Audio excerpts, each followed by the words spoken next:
अरावली की परिभाषा से बाहर हुआ तो इसके लिए जो संरक्षण के नियम थे उनसे भी बाहर हो जाएगा। एक बार यदि प्राकृतिक संतुलन बिगड़ा तो इसे दोबारा स्थापित करने में दशक नहीं सदियां लग सकती हैं।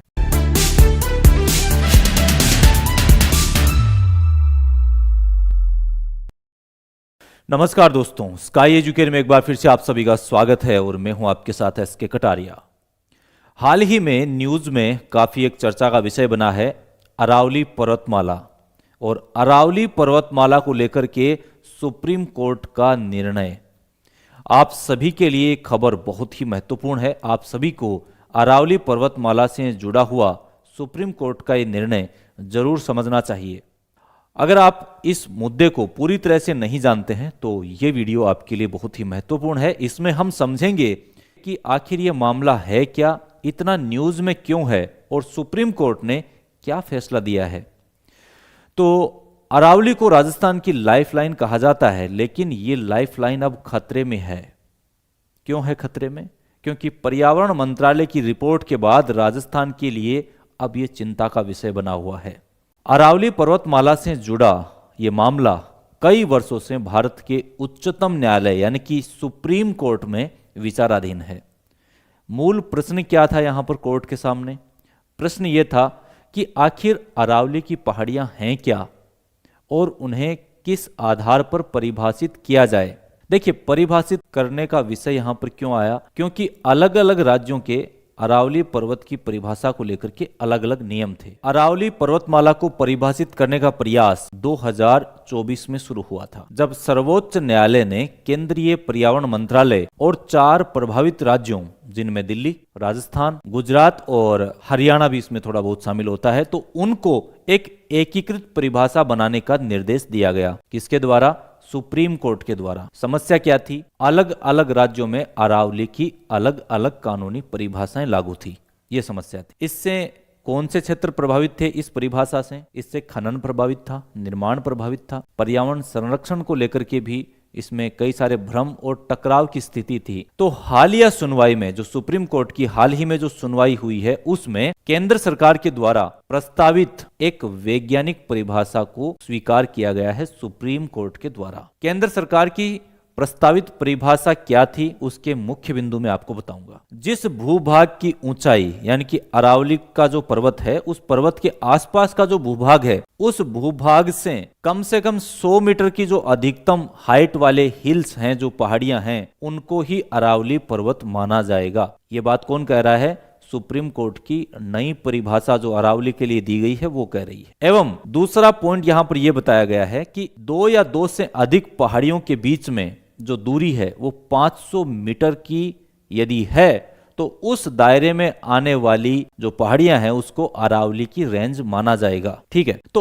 उपलब्ध सरकारी और तकनीकी अध्ययनों के अनुसार अब हम ये कह सकते हैं कि राजस्थान में स्थित अरावली की लगभग 90% पहाड़ियां इस परिभाषा से बाहर हो जाती हैं, यानी कि 100 मीटर से अधिक ऊंचाई वाली शर्त को पूरा ही नहीं करती। इसका तात्पर्य यह है कि राजस्थान की अब केवल 8 से 10% पहाड़ियां ही नई परिभाषा के अंतर्गत आएंगी। ये बात इसलिए महत्वपूर्ण है क्योंकि अरावली का सबसे बड़ा भूभाग राजस्थान में स्थित है। लेकिन यहीं पर एक विचारणीय प्रश्न यह आता है कि क्या अरावली की पहचान केवल ऊंचाई के एक मानक के आधार पर ही पूरी तरह से तय की जा सकती है क्या? क्योंकि अरावली केवल पहाड़ों की कतार नहीं है, यह एक जीवित पारिस्थितिकी तंत्र है।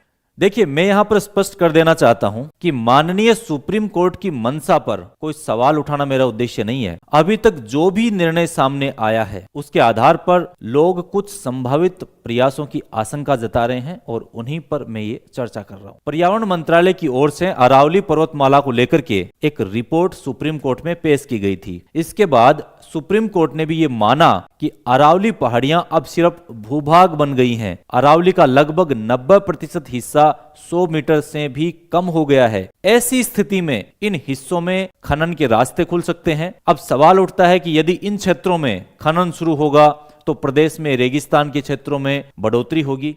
क्योंकि प्रदेश में अरावली पर्वतमाला मरुस्थल के विस्तार को रोकती है। अरावली पर्वतमाला की ऊंचाई घटने से प्रदेश में मानसून सिस्टम भी प्रभावित होगा। प्रदेश में मानसून के जरिए होने वाली बारिश काफी कम हो जाएगी। ऐसी स्थिति में प्रदेश में रेगिस्तान का भूभाग बढ़ने की ज्यादातर संभावना बन जाएगी। अरावली पर्वतमाला का 80% हिस्सा राजस्थान से गुजरता है। अरावली पर्वतमाला की कुल जो लंबाई है वो 692 किलोमीटर है, जबकि राजस्थान में इसका कुल हिस्सा 550 किलोमीटर है। इसमें अरावली पर्वतमाला की सबसे ऊंची चोटी राजस्थान के प्रसिद्ध पर्यटन स्थल माउंट आबू की है, गुरु शिखर जिसको कहते हैं। यहाँ इसकी कुल ऊंचाई 1727 मीटर है। अरावली पर्वतमाला इसकी शुरुआत होती है दिल्ली एनसीआर से, फिर ये राजस्थान में मुख्य रूप से होता हुआ जाता है और गुजरात के पालनपुर तक ये पहाड़ियां फैली हुई हैं। तो राजस्थान में सबसे ज्यादा इसका हिस्सा है और यहीं से अधिकांश नदियां निकलती हैं। ऐसी स्थिति में अरावली पर्वतमाला राजस्थान की लाइफ लाइन कही जा सकती है, तो इसमें कोई अतिशयोक्ति नहीं होगी। देखिए, अरावली पर्वतमाला के भूभाग के घटने से जो मुख्य नुकसान हो सकते हैं, मैं आपको पॉइंट दर पॉइंट यहां पर बताना चाहता हूं। पहला पॉइंट, अरावली पर्वतमाला समाप्त होने से प्रदेश में मरुस्थल का विस्तार होगा। दूसरा पॉइंट क्या हो सकता है, प्रदेश में गर्म हवाओं का व्यापक असर पड़ेगा। तीसरा पॉइंट, प्रदेश में बंगाल की खाड़ी से आने वाली मानसून से बारिश नहीं होगी। प्रदेश में भूकंप के झटके आने के आसार बढ़ेंगे। प्रदेश में अरावली से निकलने वाली नदियां समाप्त हो जाएंगी।